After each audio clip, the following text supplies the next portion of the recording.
Hey guys, we're back in the garage working on my 6-liter junkyard motor. It's getting a cam upgrade before it gets back in the car. Stick around, enjoy the video. All right guys, we pretty much got it stripped down now that we got the damper pulley off. I'm gonna go ahead and pull off the timing chain cover so we can access the timing chain and the cam. Also gonna pull off the valve covers so we can access the rockers, get those yanked out so we can start our upgrade. We're doing springs today and we're doing a cam.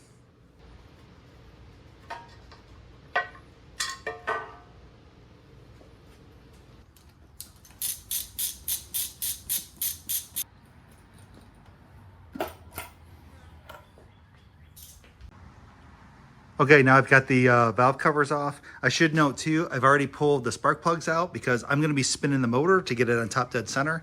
There's timing marks on the front of the timing gear I need to line up. So in order to do that, it's easier to spin without the spark plugs in it because you're not building compression.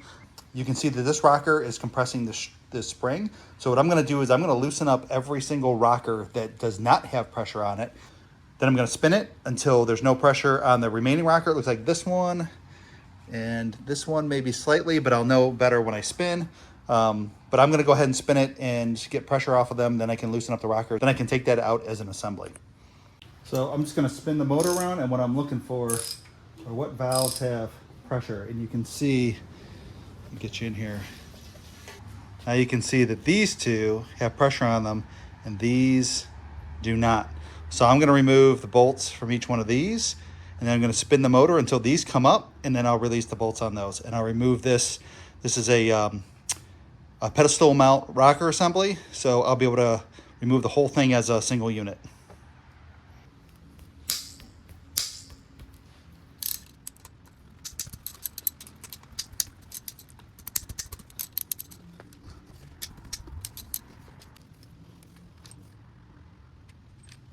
Now I'm going to spin the motor around until there's no longer tension on these two.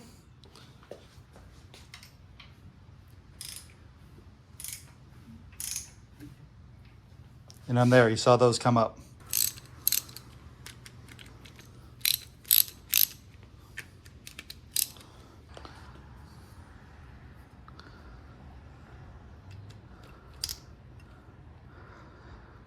Now the whole thing can be removed as an assembly.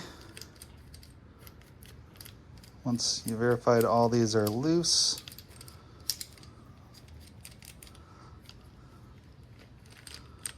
All right, out they come. That's it. All together, don't drop it. You'll notice too that the GM is upside down on this side. This is the driver's side. Now I'm gonna do the same thing on the other side. First I'm gonna see which ones have tension on them. Spin this around. Looks like this one's starting to, but there's no tension on any of those. This is the only one that's gonna have tension on it. So I'm gonna loosen these, skip this one. Yep, skip this one. Loosen these and these, skip that one. I'm gonna do the same thing. I'm gonna remove this as an assembly. They're all loose. You notice that the GM on the passenger side is right side up.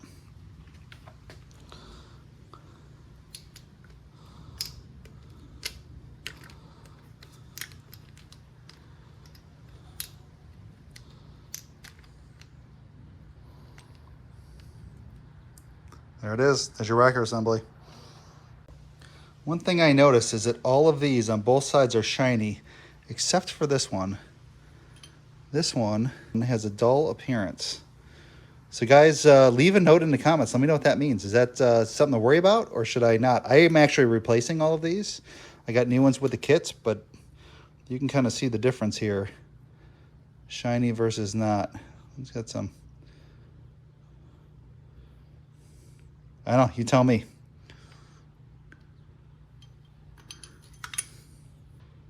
This side's shiny. This side that was up is not. Let's look at the rocker on that side.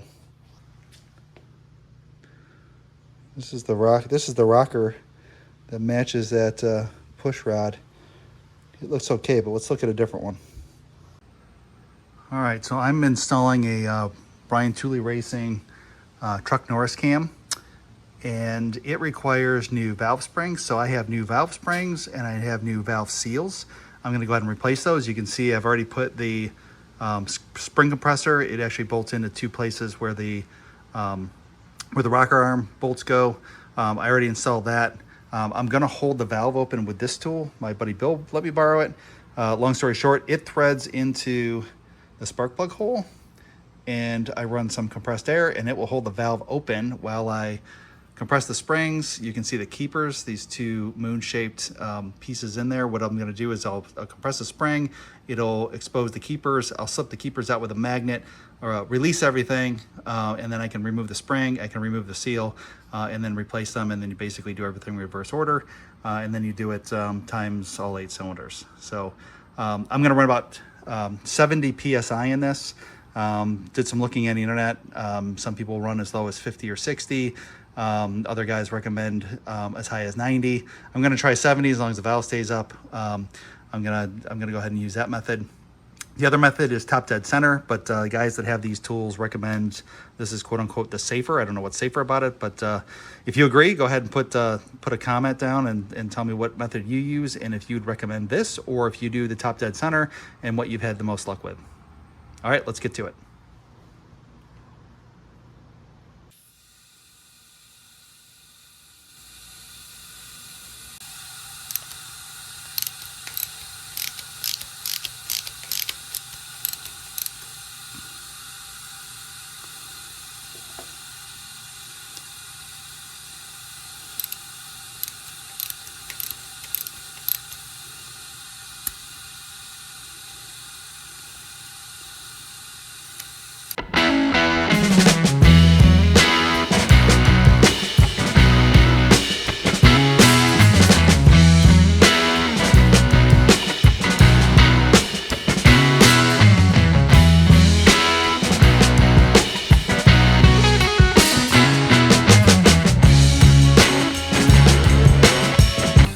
I'm going to remove the valve seal like so. One out.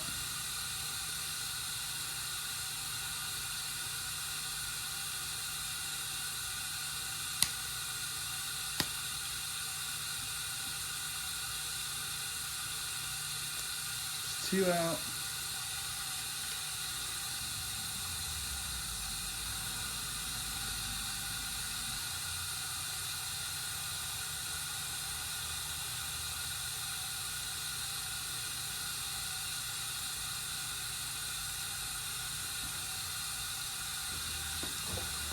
I'm going to replace these springs.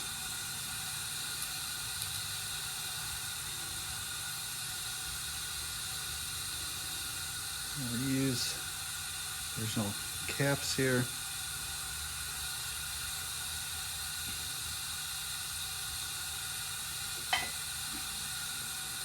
Tool back over it.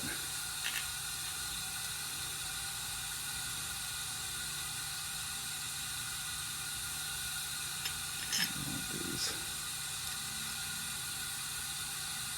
Does not fit. Great.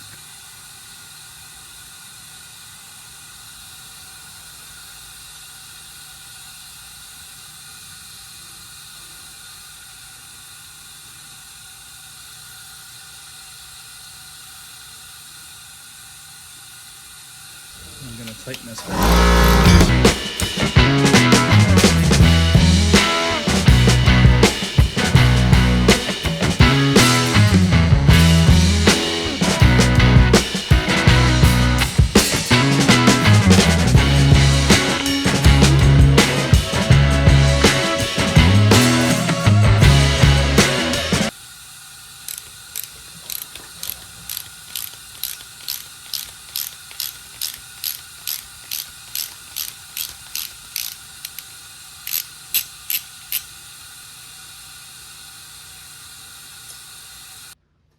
All right, now I just need to do that 7 more times. So you can hear, as I'm tightening this, you can hear that valve is opening. Reason being is I didn't pop it. So I'm gonna take this back off, I'm gonna hit it with my ball peen hammer, and I'm gonna pop it. All right, hopefully you could hear in that last video, I put air to it, and as soon as I started to compress this, you can hear air escaping. I didn't pop this to break these loose, and that was a step that I saw on Speedway Motors did a tutorial, and they said give it a pop and just break those loose. So I'm gonna go ahead and do it this time and listen for that sound change, and we'll go from there.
Springs on the passenger side have all been changed.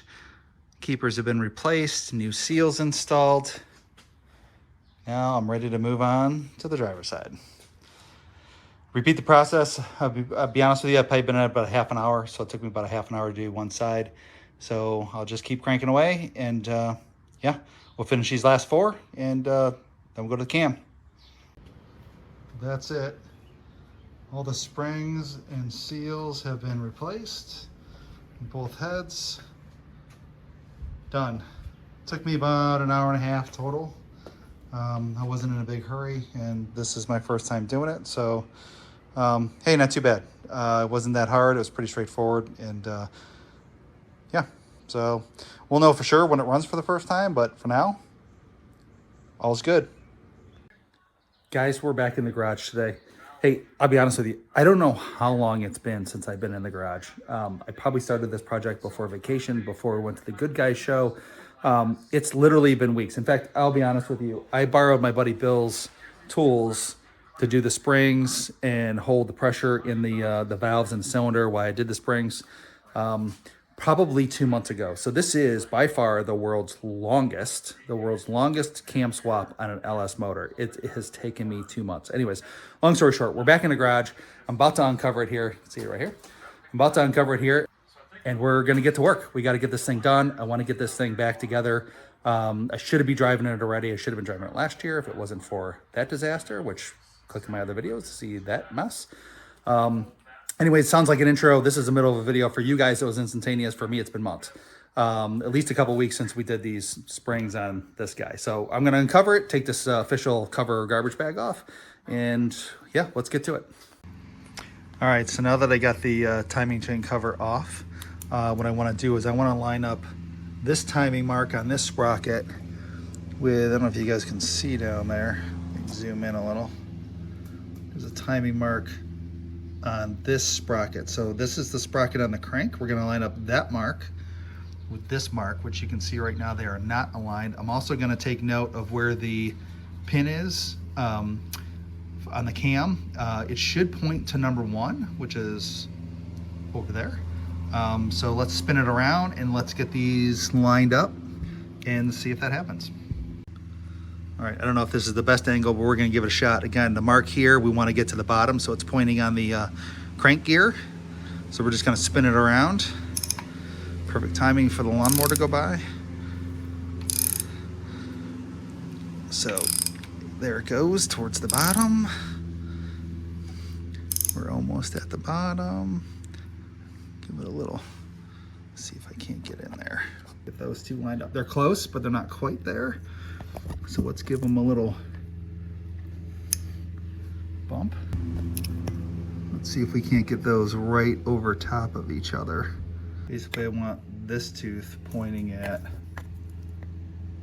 the tooth down there. So let's see if we can't get that lined up. All right, turns out I wasn't videotaping any of that. So I did get that mark, this mark on the cam gear, marked up with that mark down there on the crank gear.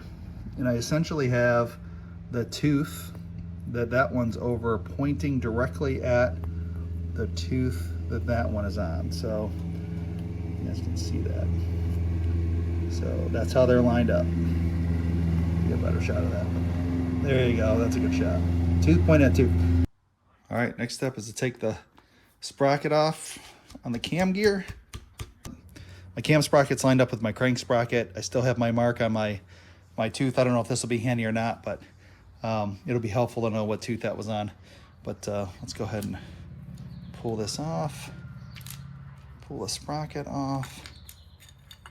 Throw the chain over to the side. Chain looks pretty good. Cam's right there. Sprocket's here. You can tell the front and the back. Here's the front. Here's the back. I'm gonna set on a workbench. I went ahead and bought a new one of these. Here's the GM part number of the one that I bought. I was looking online and some guy said, you know, inspect the seal, make sure that it's not crushed. Other guys say for the 15 bucks that these cost, I think that mine was actually 18. It's an original GM part. Go ahead and replace it, and then you got a new seal. This is the crossover for the oil. It's also where we're gonna stick the dowels in the next step to keep the lifters up in their up position. So let's go get this retainer plate off and go to the next step. All right, like I said, next step is the cam retaining bolts. Again, everything is a 10 millimeter. I don't know if I said that or not. A 10 millimeter makes it pretty simple. Let's go ahead and get these all loose. Not busting my knuckles. Everything is coming apart pretty easily. Set that up there. Let's get these out. Put that one there. Kind of know how that goes. Pull this off. And this actually doesn't look too bad. There's a little bit of gunk here. I don't know if that was leaking or not, but a little bit of gunk in the seal. Like I said, for the cost of the part, I went ahead and replaced it. This looks pretty crushed down here, which makes me glad that I went ahead and bought a new one. I can't tell if it was leaking or not. Yeah, I've got a new one, so I'm going to use the new one. I'm glad I bought it. All right, now I'm going to use my cam bolts. I'm going to put these back in. I'm going to use these to help me turn the cam. I don't have any special tool to pull this cam, so I might use a screwdriver. But the next step is I'm going to spin this, and I want to make sure, because I want to make sure all the lifters are up. So I'm going to go ahead and spin this cam. It actually turns pretty easily. Turn it a few times. Wow, it just floats in there. Feels good. And then I bought dowels. What I'm going to do is I'm going to stick these. What I'm going to do is I'm going to stick these wooden dowels. They're 5/16 wooden dowels that you get from a craft store. I bought 2 of them, 1 for each side. And basically we're going to stick them here, this oil passover. And that, after we've spun this, and hopefully that those lifters are all up in the air, after we've spun this, this should help retain those lifters up. Otherwise, if one falls, we're going to be pulling the head to get the lifters up. We could flip the motor over, but it's actually easier the way that I have it to do it upright. So that's the way I'm going to leave it. I have never tried this before. I've seen it done a bunch of times. So we're going to learn this together, and hopefully it goes well, and keep your fingers crossed. All right, I'm armed with my dowel rod. I might back you up a little bit so you're not so close here. See if that's any better. Again, I've spun this. Lifters should all be up. These are going to be snug. So I went ahead and I chamfered the tip. I don't know if that's going to help me or not. Lifter should be on this side. I don't know that that's true. Let's go ahead and see if we can't slide this in so it's snug.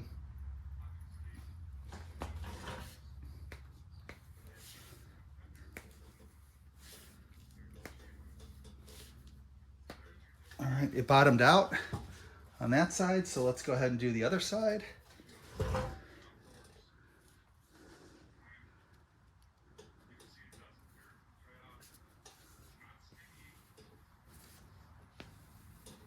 Right in, it's snug, but right in it goes. Go ahead and give this one more turn. It feels good. All right. What I'm gonna do before we take our next step is I'm gonna prepare the cam, which means I'm gonna get out of the package. I'm gonna start to lube it up. So when we get this one out, it's ready to go in. What we have here is a Tooley Truck Norris cam. I bought this one because I wanted power everywhere. I'm gonna be driving this car in the street. Might see the occasional strip, might see the occasional autocross for fun. But I wanted power everywhere. It's a 5-speed car. I think it'll be a fun driver. I didn't want anything too crazy, too racy. And this one sounds good and gives you, again, that torque curve pretty even across the band. And yeah, I'm pretty excited about it. Everything I've seen on it. It's kind of the optimal truck cam. And yeah, that's what I chose. Like I said, I bought the whole kit. It came with the push rods. So let's go ahead and get this cam prepped, and then we'll get the other one out, and this one will go in. Here's the Tooley specs on this camshaft. I'll get a better picture put in there. There's also a QR code. All right, I bought some of this Permatex Assembly Lube. Here's the part number 81950. It's for this application. I also bought this this pack at a Summit. Problem is I only bought one. I was kind of worried that I wasn't going to have enough to do the whole thing. So I went ahead and bought this. Again, I think you could do this with oil. You'd be fine, but I'm going to go ahead with this Permatex. I used to work for Loctite, a little bit of travesty. I'm using Permatex, but that's what was available. So make sure that there's no crazy cap, and there is. So let's pull the other one out. Now I'll get this one lubed up and we'll get it ready to slide in.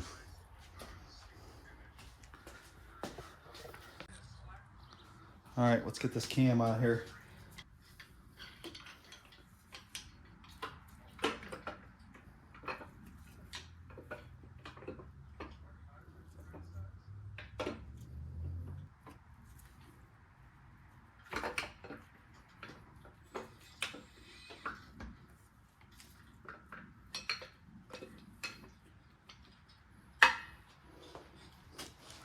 All right, and the old cam is out. Let's sauce up the new one and try to get in there without messing anything up. All right, I'm gonna sauce her up here so I can get her started.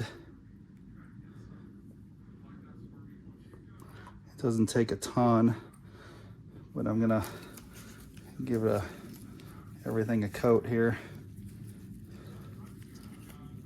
Let's bring everything over there, start sliding her in.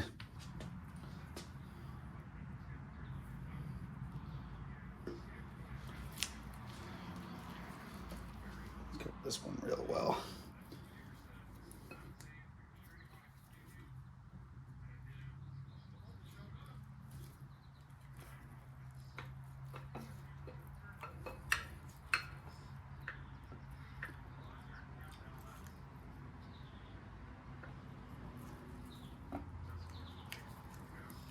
So far, so good.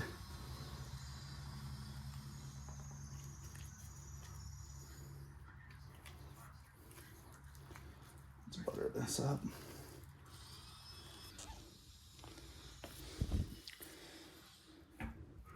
Just trying to be really, really gentle.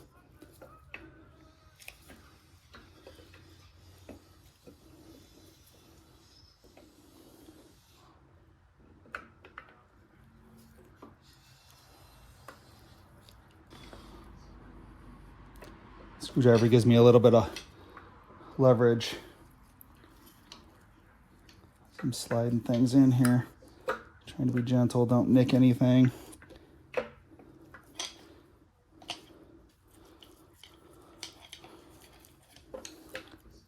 Last one.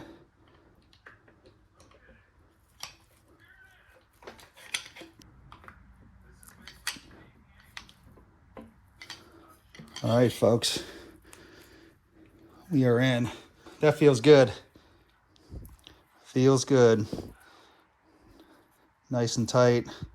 I'm just spinning around, make sure I got that assembly lube everywhere on those surfaces. And guys, we are good.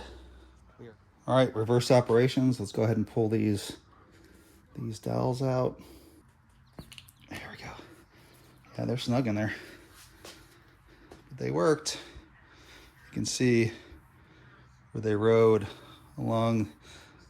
I'm guessing that's the lifter side. At least that's what I thought it would be when I put them in there.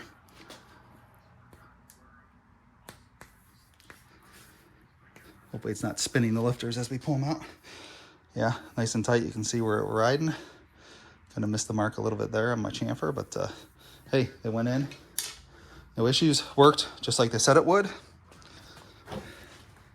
I actually just realized that this cam retainer is made for the tapered head bolts, which this is not. So I bought the wrong part number. So I might be postponing putting this on because this is not the right one. So more to come on that, but I think I'm probably gonna end up stopping here because this one will not work. I should have looked at that before. All right, guys, so it has been a couple of days, and where we left off is I tried to install this piece. It's GM125-89016, which is the replacement piece for the cam retaining plate. Long story on the LS engine. Long story short, the new style, so this style, uses a recessed or a tapered hole, which then also requires tapered hardware, so a tapered head bolt. My bolts are not tapered, as you can see. These are very much flat. So I require a different part number, and what I did is hopped on the old Amazon, and I bought this piece from Melee. I think it's Melee. It's Melee. B31822, and it is, in fact, flat. So here's the inside where the seal is at. Here's the outside. It is flat. No tapered head bolts required. It did come with, which I'm pretty excited about, these ARP fasteners. I also read a bunch online. Guys were saying you need to use thread locker or Loctite. I did call ARP, which I also want to kudos to them. A human being actually picked up the phone, transferred me to the technical service, who also a human being, and in 45 seconds that technical service rep said he looked at the instructions, he looked for notes, and no, there is a lubricant that you put on the head, which I have, and also on the threads, but then you torque it. I think it says in the instructions, I think it's 25 or 26 foot-pounds. We'll get there, but I was pretty excited when I actually talked to a human. I think they're in California, and they were able to give me the technical advice that I needed. So anyways, new hardware, new cam retaining seal. We're going to go ahead and put that on. Here is the instructions that came with the ARP fasteners, which I love that the fasteners come with instructions. So 25 foot-pounds, and it talks about the lubricant to use, which I have, and we'll apply that in the, you'll see me apply it in the video. I'm going to install my new cam retaining plate with my new ARP hardware. So I now have it out. And you can see it's got a nice new gasket sitting proud of the surface, so that should seal up really well. Make sure I keep good oil pressure.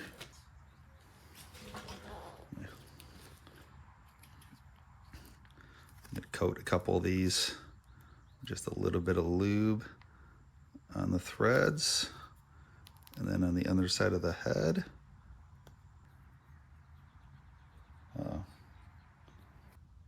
Hit the threads on the underside.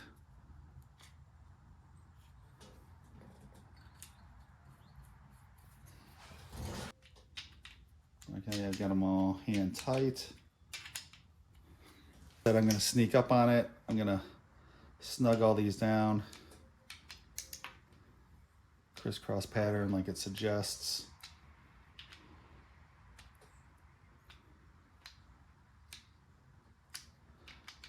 Oh, that one just bit, that one just bit, that one just bit, that one just bit. That's at 12.5. I might as well go up to this one now.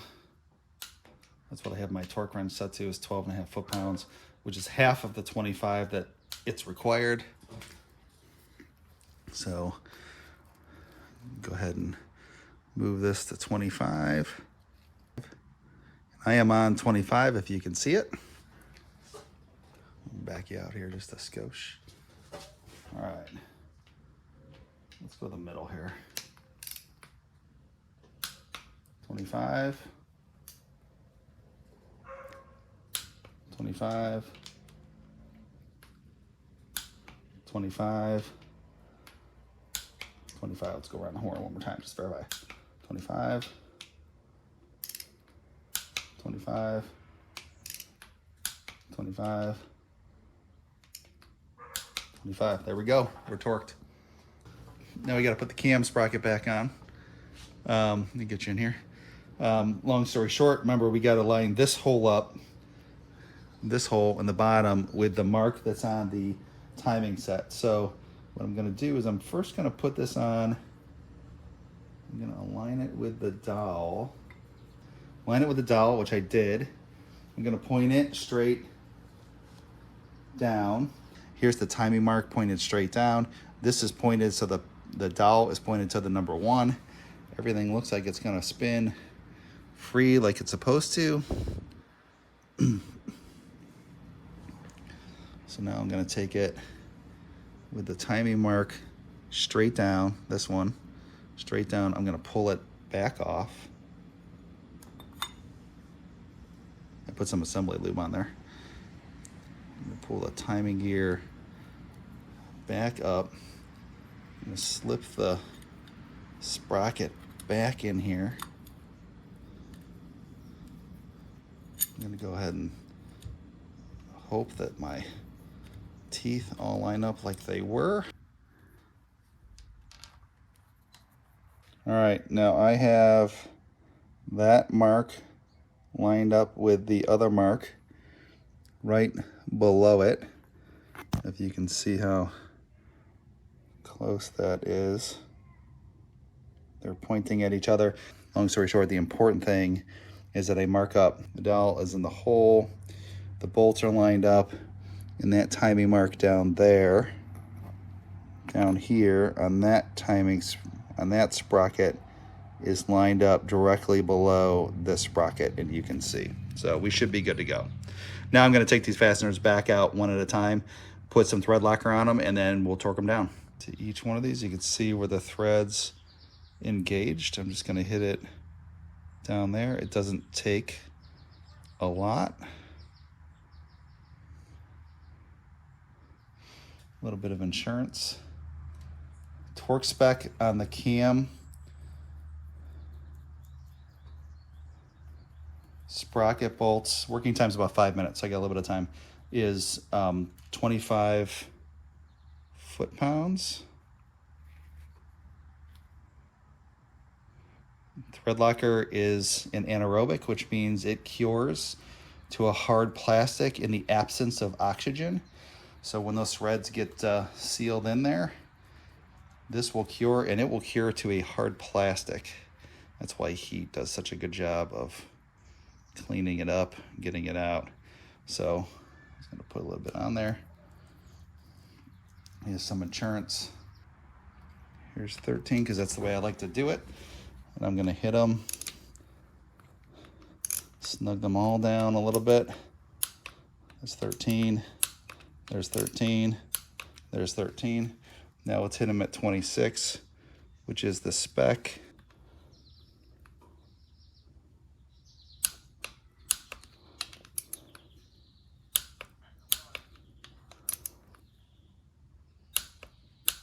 Let's hit it one more time. Oh.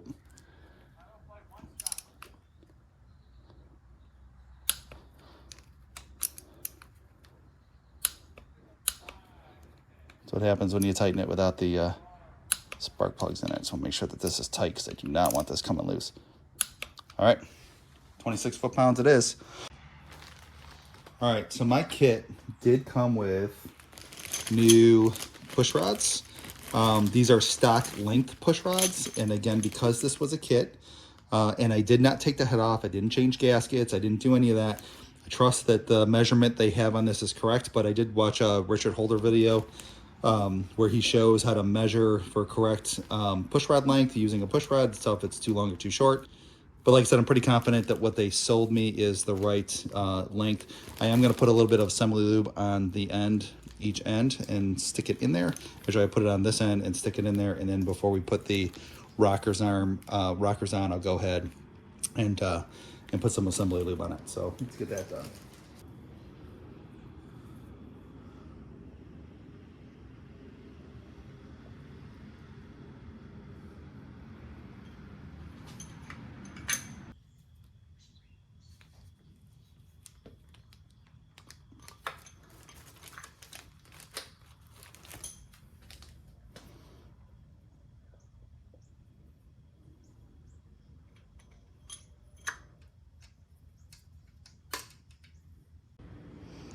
All right, I'm getting ready to install my rockers. What I'm gonna do is put a little dab of assembly lube in that pocket, a little bit on top of the push rod, a little bit on top of the valve.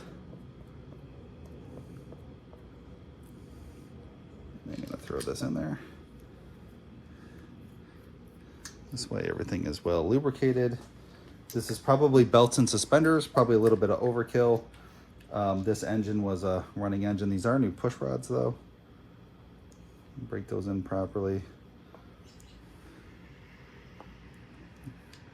I don't think assembly lube really hurts the motor. It's soluble in oil, but it would give it its best chance to. Plus it's gonna be a little while before I get this thing in the car and running, so.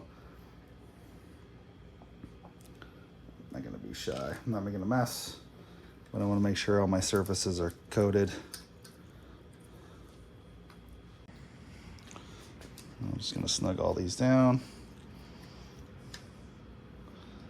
just by hand for right now. All right, you guys probably remember I did have one rocker that the push rod and rocker didn't look like the others. Just to show you for perspective, this is a rocker that I pulled out of that other motor, the one that I hydrolocked. Look at that sucker. It looks brand new. Whole engine looks brand new inside, except for, you know, the hole I put in the side of it. Bummer, but I did change that. It's got a good pocket in it. New push rod. I'll put some assembly lube on it, and we'll go from there. I don't know if I can get you in there to see this, but I can see that this one has pressure on it, this one has pressure on it, and this one has pressure on it when I look across these rocker arms. So I'm gonna tighten the ones that don't have spring pressure on them, which are these. So I'll tighten those to 22 foot-pounds per the spec, and then I'll roll the motor over. I'll do the same on the other side, and then I'll roll the motor over, and then I'll do the ones that don't take the spring pressure off these, and then I'll tighten those up.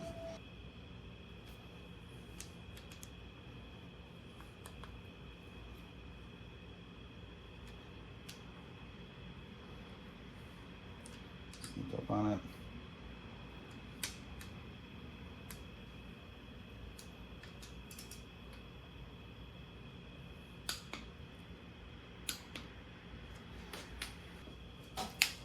Now I'm going to roll the motor over.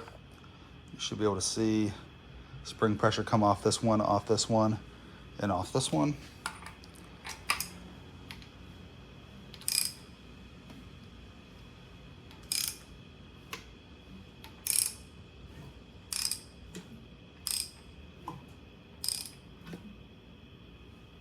I know this one wasn't tight before.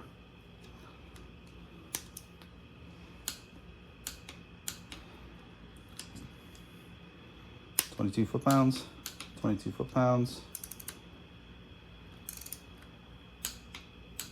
22 foot-pounds, 22 foot-pounds, 22 foot-pounds, 22 foot-pounds, 22 foot-pounds." Last but not least, this one on the end. All right, I'm gonna roll it over one more time.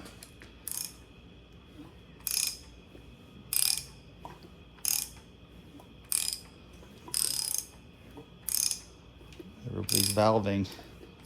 Valves are doing valve things.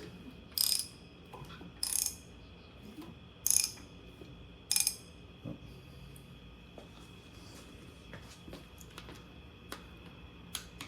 22, 22, 22, 22. All right, now I'm gonna do the same on the other side and we're all set.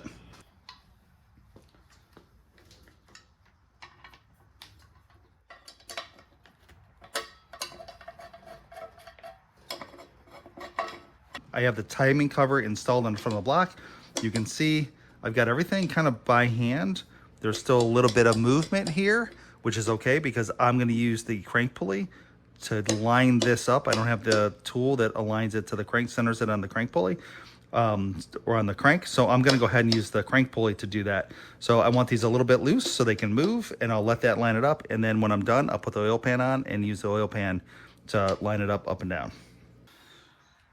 All right, next we slide on the damper pulley, get it located, and I have a tool that's gonna help me drive this on. You can see the threaded portion goes into the tip of the crank. I've got some anti-seize where I know I'm gonna travel. I actually borrowed this from my buddy Bill. There's a bearing here, so this can spin while I try to tighten up this nut so I'm not fighting it, and this should drive that pulley on.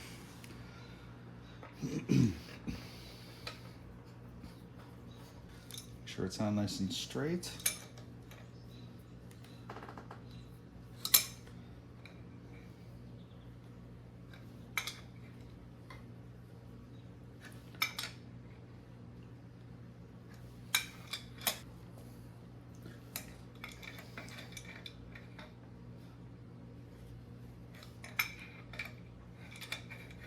And I'm really just gonna drive this on far enough to where I can actually start the bolt.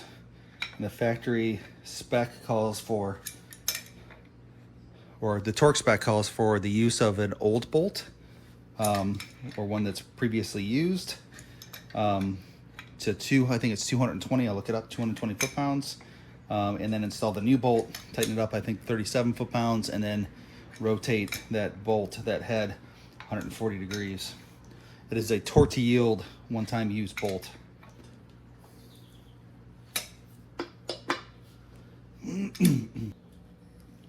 Driving on.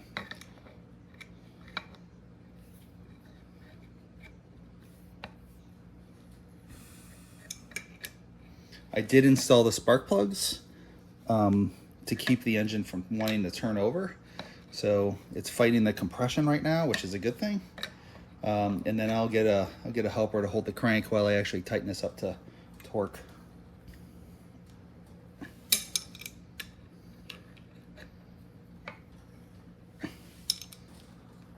All right, I think that's far enough. We'll use the old bolt at this point. Now I got the pulley in far enough where I can get this bolt started. I am going to put a little bit of oil on it just to lube up these threads, or a lot, just to lube up these threads. Shove her in there, and we're going to drive her home.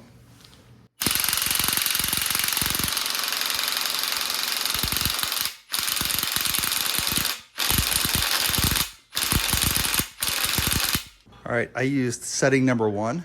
This just makes sure that I've got it driven down, and I want to over tighten it because I do not want to snap that bolt off. Again, it's a torque to yield, and this is a used bolt. All right, so I've got this specification sheet here, and you can see here at the bottom, it says crankshaft balancer bolt, installation, pass to ensure the balancer is completely installed, 240 foot-pounds. So I'm going to tighten it using this bolt to 240 foot-pounds, and I'm going to install the new bolt, tighten it to 37 foot-pounds, and then it's a torque to yield. So I'm going to follow the instructions. It says crankshaft balancer bolt, first pass, install new bolt after installation pass and tighten as described in first and final passes. That's 37 foot-pounds. Crankshaft balancer bolt, final pass, 140 degrees. I'll show you how to do that. All right, so now I've got this brand new bolt because these are, again, one-time use. This is GM part number 1255780. I'm gonna go ahead and install this. Again, 37 foot-pounds, and then spin it 140 degrees. It's torque to yield, and it should be tight.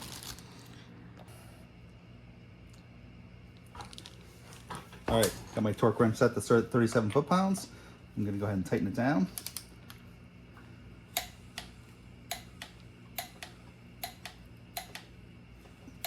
I'm there. Now I'm gonna mark the bolt versus the pulley here. All right, next we're gonna rotate this 140 degrees. You wanna find 140 degrees? So I'm gonna mark right at the top here. Very top of this bolt. This is my 90 degree mark, right? 0, yeah. 90 degrees. Here's 180 degrees. Halfway split between 180 degrees and 90 degrees is 135 degrees. So basically I want to get this line to there. That's 135 degrees. So if we go just past that line, we should be about 140 degrees. All right, so with these still loose, I went ahead and threw my oil pan on, because that oil pan is going to give me a nice flat surface on the bottom of this cover, and it's going to make sure that it's clocked. So this will center it on the crank, but I also want to make sure that it's not twisted one way or another. So I put that oil pan on. I just tightened the oil pan, a couple bolts in the back, just to give that, again, a nice flat surface. Now I'm going to go ahead and tighten these down, and we are done with this cam swap. There we go, guys. Cam swap, start to finish. I hope that was helpful. If you found it useful, please like, subscribe, leave a comment. In fact, if I did something wrong, tell me I did it wrong. Put it in the comments. Tell me how you would do it. In fact, tell me how you would tighten up that balancer bolt, because holy crap. Anyways, thanks for watching, and I'll see you in the next video.